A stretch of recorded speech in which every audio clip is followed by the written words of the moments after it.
مرحبا بكم في قناة وصفات فدوى. وصفتنا اليوم الحلوى المحبوبة عند معظم الجزائريين اللي هي لي بتي فور. راح نديرو بتي فور المحلات بالزبدة شيش ويدوب في الفم.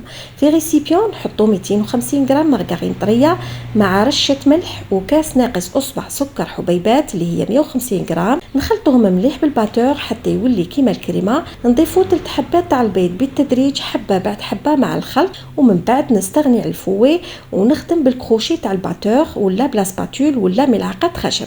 مقدار الفرينه يكون على حسب حجم حبه البيض بين 400 غرام حتى 420 غرام.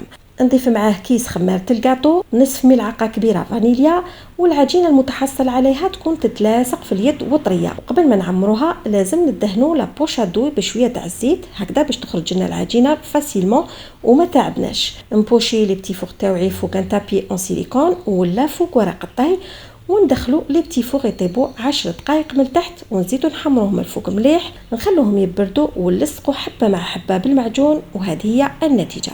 جربوا لي بتي فور تاع اليوم وبارطاجوهم، وللمزيد من الوصفات زوروا قناتي على اليوتيوب وصفات فدوى، والى اللقاء.